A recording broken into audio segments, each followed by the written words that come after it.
মুকুল রায়ের বিধায়ক পদ খারিজের রায় স্থগিতাদেশ, হাইকোর্টের রায় স্থগিতাদেশ সুপ্রিম কোর্টের। হাইকোর্টের রায়কে চ্যালেঞ্জ করে সুপ্রিম কোর্টে মুকুল পুত্র। উনি গুরুতর অসুস্থ হয়ে হাসপাতালে চিকিৎসাধীন। বিলিং ও অন্যান্য ক্ষেত্রে প্রয়োজনীয়তা থাকতে পারে। শুনানিতে পর্যবেক্ষণ সুপ্রিম কোর্টের। শুভেন্দু অধিকারী, অম্বিকা রায় সহ সব পক্ষকে নোটিশ। 4 সপ্তাহের মধ্যে জবাব তলব, 6 সপ্তাহ পর শুনানি।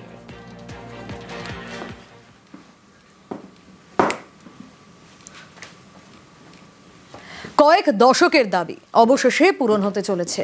শনিবার জলপাইগুড়িতে কলকাতা হাইকোর্টের সার্কিট বেঞ্চের স্থায়ী ভবনের উদ্বোধন। এ যেন ঠিক কলকাতা হাইকোর্ট, তবে কলকাতায় নয়, জলপাইগুড়িতে।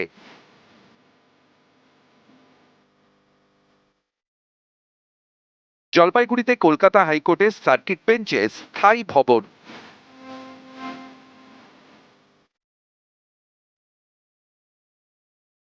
শনিবার জলপাইগুড়ি শহর ঘেঁষা পাহাড়পুরে এই স্থায়ী ভবনের উদ্বোধন। আমাদের ভারতবর্ষের প্রধান বিচারপতি, তিনি সঙ্গে আমাদের মাননীয় মুখ্যমন্ত্রী এবং কলকাতা হাইকোর্টের প্রধান বিচারপতি, সুপ্রিম কোর্টের বেশ কিছু বিচারপতি এবং কলকাতা হাইকোর্টের প্রায় সমস্ত বিচারপতিরা উপস্থিত থাকবেন। 2019 সালে জলপাইগুড়িতে কলকাতা হাইকোর্টের সার্কিট বেঞ্চ চালু হয়। এটি কলকাতা হাইকোর্টের দ্বিতীয় সার্কিট বেঞ্চ। প্রথমটি এ রাজ্যের বাইরে, আন্দামান নিকোবর দ্বীপপুঞ্জে। এতদিন ধরে জলপাইগুড়ি জেলা পরিষদের ভবনে চলছিল সার্কিট বেঞ্চের যাবতীয় কাজ। এবার স্থায়ী ভবনের উদ্বোধন। পাহাড়পুরে প্রায় 40 একর জমির উপর 3 তলা বাড়ি। এখানে রয়েছে 13টি কোর্ট রুম। কলকাতা হাইকোর্টের প্রধান বিচারপতির এজলাস।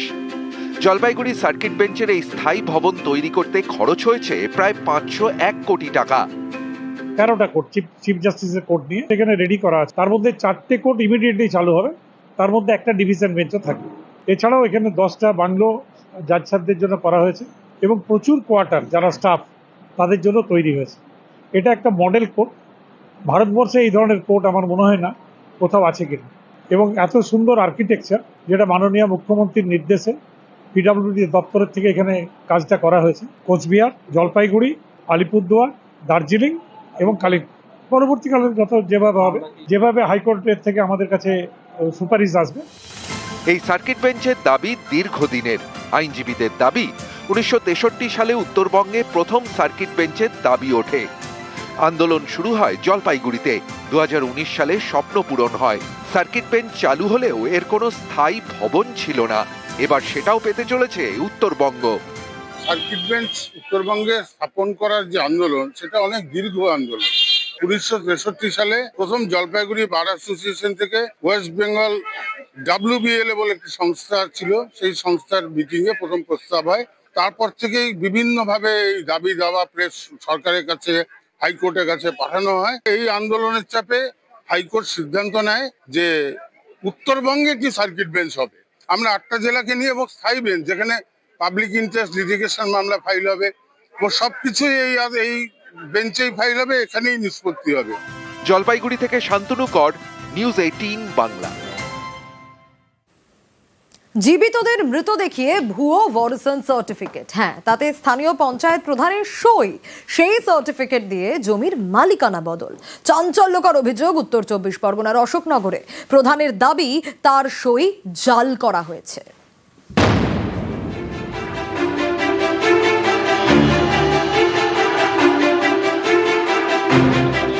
উত্তর 24 পরগনার অশোকনগর। এখানকার শ্রীকৃষ্ণপুর পঞ্চায়েত এলাকার বাসিন্দা ফতেজল বান্দা প্রায় 53 বছর আগে বাড়ির কাছে একটি কৃষি জমি কেনেন স্ত্রী রাবেয়া বিবি বান্দার নামে।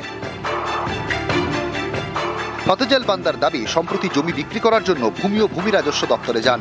সেখানে গিয়ে জানতে পারেন জমির মালিকানা বদলে গিয়েছে। সিরাজুল হক নামে এক ব্যক্তি নিজেকে ফতেজল এবং রাবেয়ার ছেলে বলে দেখিয়েছেন। ভুয়ো ডেথ সার্টিফিকেট বের করে ফতেজলদের মৃত দেখিয়েছেন। তারপর নিজের নামে বের করেছেন ওয়ারিশন সার্টিফিকেট। মৃত আপনাদের জমি অন্য কারো নামে আছে, অন্য কেউ ওয়ারিশন সার্টিফিকেট বেরিয়ে গেছে। আপনারা কি বেঁচে আছেন না মারা গেছেন? আদৌ দেখুন, আপনারা আরো লোক তো আছে, ওরাও মারা গেছে কি জানতো। ছেলে মেয়ে একটাও নেই, আমার হয়নি, একদম আসলে আদৌ হয়নি। এইটা এই বিচার আপনারাই করবেন। এই ওয়ারিশন সার্টিফিকেটে শ্রীকৃষ্ণপুর পঞ্চায়েত প্রধানের সইও রয়েছে বলে দাবি। আমি অসুস্থতার কারণে জমি বিক্রি করবো বলে আমি আমার নাতিরই বলে এটা ডাকতো। এবার ফেসবুকে দেখে দেখতে দাদা এই জমি তো দাদির নামে নেই, তখন না অমুক রেজিস্ট্রি হয়েছে, ওয়ারিশন সার্টিফিকেট বের করেছে প্রধান। আপনারা তো মৃত হয়ে গেলেন, এখানে তো কাগজে দেখা যাচ্ছে আপনারা মারা গেছেন। কাগজে মৃত, কিন্তু আমরা তো এমনিই বেঁচে আছি এবং প্রমাণ সেটা হোক। অভিযোগটা সম্পূর্ণ মিথ্য। ওরা কেউ মানে আমার আত্মীয়ও না। একটা ওয়ারেশন বেরিয়েছে, ওয়ারেশনটাও জাল এবং সইটাও জাল। আমার পঞ্চায়েতে এরকম কোনো নথি নেই যে ওই ওয়ারেশনটা পঞ্চায়েত থেকে ইস্যু হয়েছে। অশোকনগর থানায় লিখিত অভিযোগ জানিয়েছেন পঞ্চায়েত প্রধান। উত্তর 24 পরগনা থেকে জিয়াউল আলম, নিউজ 18 বাংলা। এবার একটু ওয়েদার আপডেটে নজর রাখি। সরস্বতী পুজোয় কি এরকমই ঠান্ডা থাকবে? কি বলছে আলিপুর আবহাওয়া দপ্তর? সরস্বতী পুজোয় বাড়বে তাপমাত্রা। কলকাতা ও আশেপাশে তাপমাত্রা বাড়বে। দক্ষিণের জেলায় শীত উধাওয়ের সম্ভাবনা। পশ্চিমের জেলাগুলোয় থাকবে শীতের আমেজ, আর সোমবার থেকে রাজ্যে বাড়বে তাপমাত্রা। শনি রবি দক্ষিণবঙ্গে ঘন কুয়াশার সতর্কতা। 23 তারিখ নাগাদ গিয়ে হয়তো আবার সামান্য একটু কমার সম্ভাবনা থাকবে। এই সময় স্বাভাবিক যদি বলা হয়, কলকাতা পার্শ্ববর্তী অঞ্চলের জন্য মিনিমাম টেম্পারেচার স্বাভাবিক থাকে 14.5 এর কাছাকাছি। তো 23 তারিখ নাগাদ সেই রকমই 14 থেকে 15 মধ্যেই থাকার সম্ভাবনা থাকছে এবং দিনের তাপমাত্রা প্রায় 25 ডিগ্রি কাছাকাছি থাকার সম্ভাবনা।